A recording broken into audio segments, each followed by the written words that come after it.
My wife is secretly working 3 jobs and hiding everything. I thought she was cheating, but the truth broke me. I am writing this from a borrowed laptop in a hotel lobby because I cannot stand to be in my own house right now. I feel sick, ashamed, and completely lost. I really needed to get this out into the universe because I have absolutely nowhere else to turn and I desperately need perspective. This is a throwaway account, obviously. My wife, Chloe, and I have been married for 12 years, together for 17.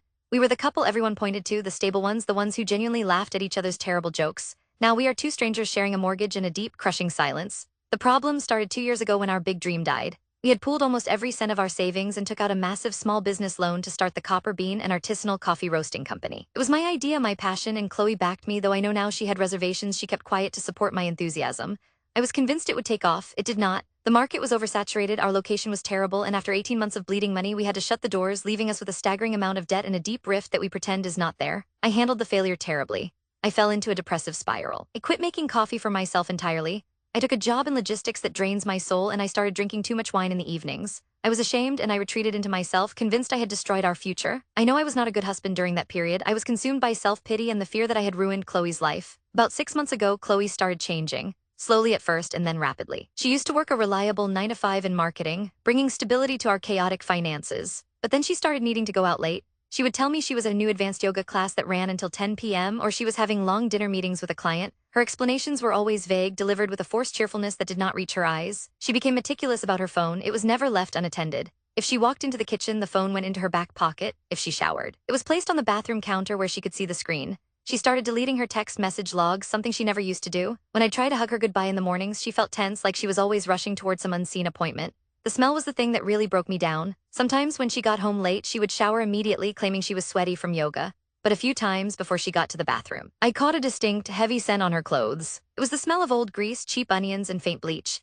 It smelled like a terrible 24-hour diner. It did not smell like downward dog or essential oils. I started losing sleep. The logistics job demands that I analyze variables and predict outcomes, and my brain started applying that cold, professional logic to my marriage. Variable 1, late nights that don't align with stated activities. Variable 2, secrecy and guarding of communication. Variable 3, unaccounted smells that contradict her story. Outcome, she is seeing someone else. The thought was like a physical punch. After everything we had been through, after the failure that I had burdened her with, was she seeking comfort and passion elsewhere? Was she simply waiting until the debt was slightly lower to leave me entirely? I felt a combination of white-hot rage and deep, profound terror.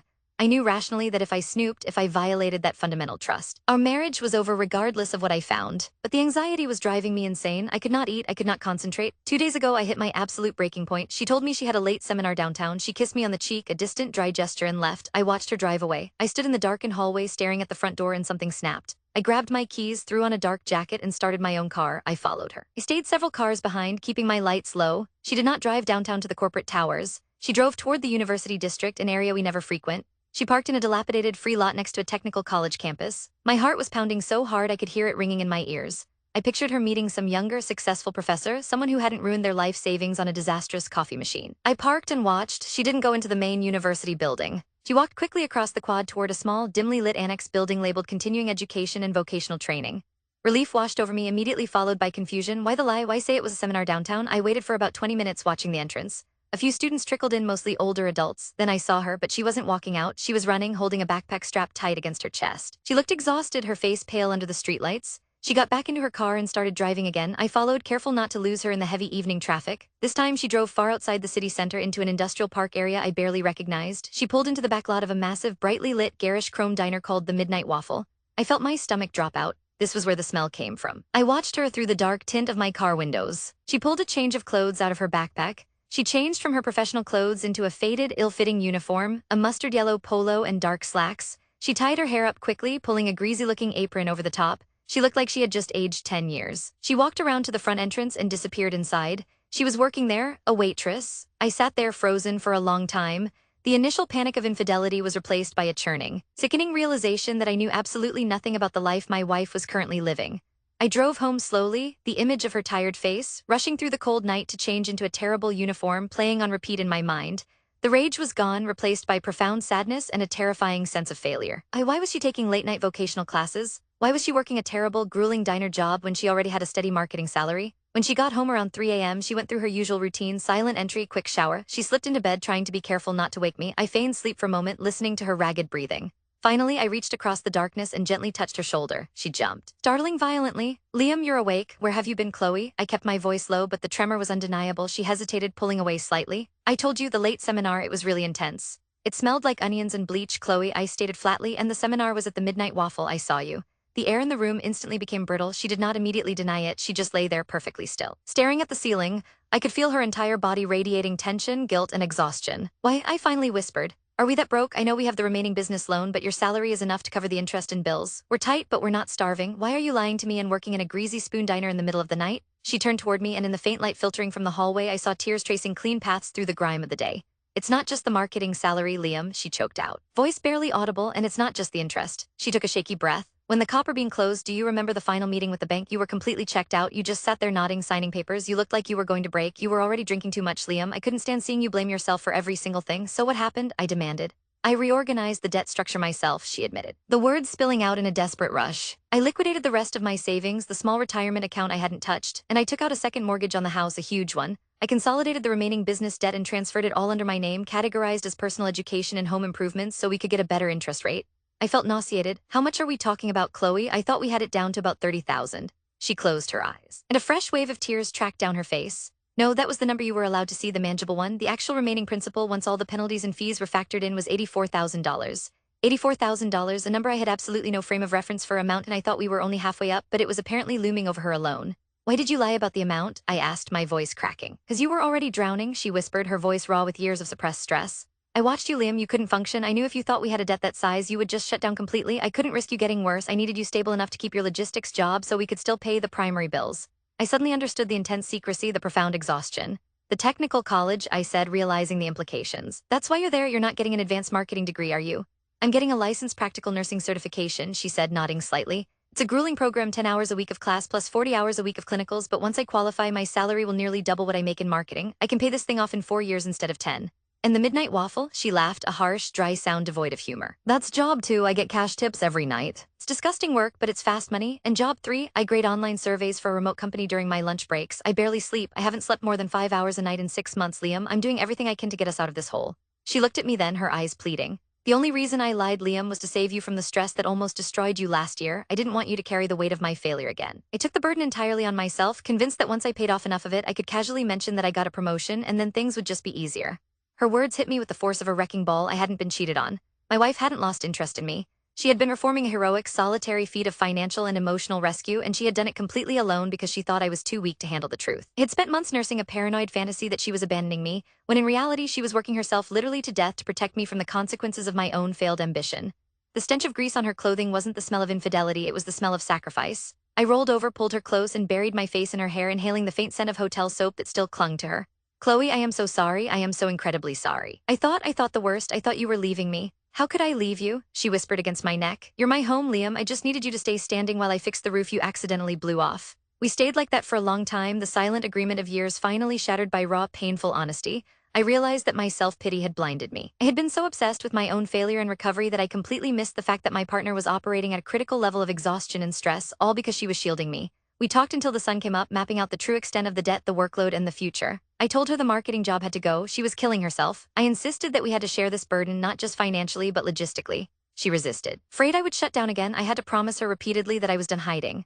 I told her I would take over all household duties, the cooking, the cleaning, the errands. I would manage all the bills and the budget, taking that mental load entirely off her plate. I would take the Midnight Waffle shift myself if I had to. She finally agreed to scale back, but only slightly. She needed the income from the diner for the accelerated payment schedule she had planned. We agreed that the first thing we would do was stop lying to each other, even about how tired we were. The second thing, we had to find a professional to help us navigate the emotional fallout of this colossal misunderstanding. We scheduled our first marriage counseling session for that afternoon. I feel like I have just woken up from a 2-year coma. I am devastated by the truth, but simultaneously electrified by the realization of her commitment and the absolute clarity about our path forward.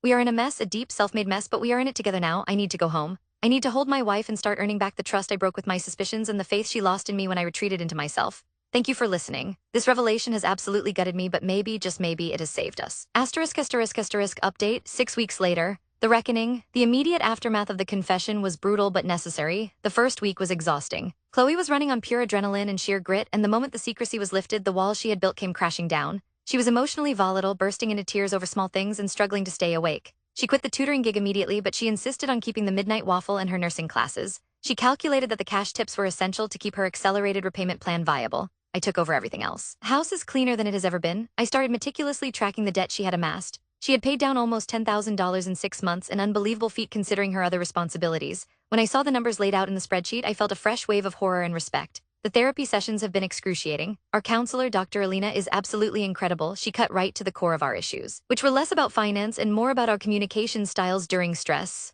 Dr. Alina helped me realize that my reaction to the failed business, retreating, blaming myself, and seeking solace in wine, was a form of abandonment.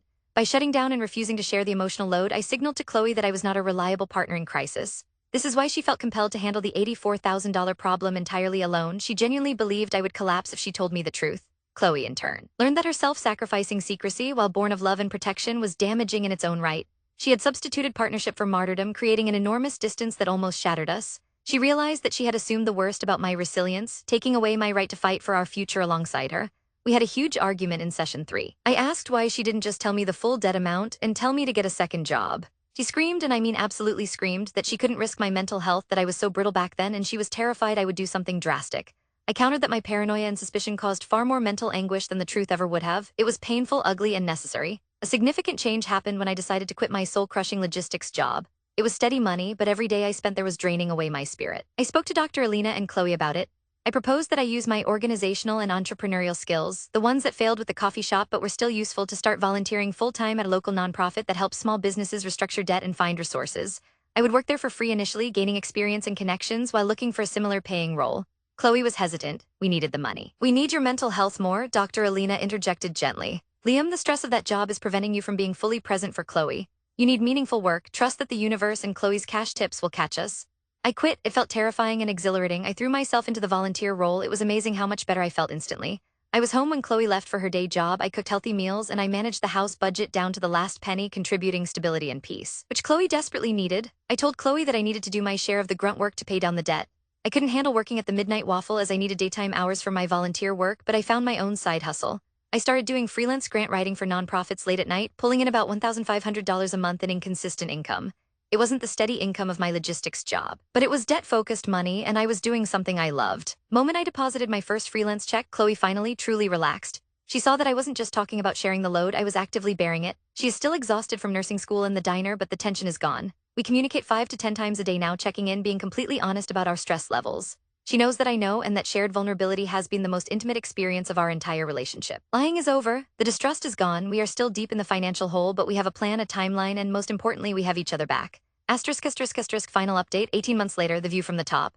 I wanted to provide a proper final update because I know so many people worried for us, and the advice we received here, even just the validation of our pain, was crucial in those first few frantic weeks. We made it. We absolutely made it. Our life looks radically different today than it did when I wrote that desperate post from the hotel lobby.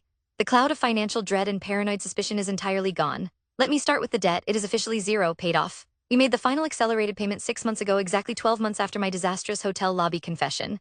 Chloe's brutal, three-pronged attack on the principal, combined with my intense grant writing and budget management, worked. The moment that final wire transfer cleared, we both stood in the kitchen, silently staring at the computer screen, and then we just collapsed into each other's arms, weeping with relief.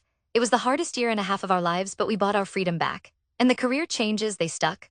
Chloe officially graduated from the licensed practical nursing program a year ago and passed her board exams with flying colors. She now works as an LPN in a busy but rewarding internal medicine clinic. Her hours are stable, her paycheck is substantial, exactly what she predicted, and she absolutely loves the work. She finally left the Midnight Waffle. She celebrated by burning the mustard yellow polo in our backyard grill, a truly cathartic moment. As for me, the volunteer work paid off spectacularly.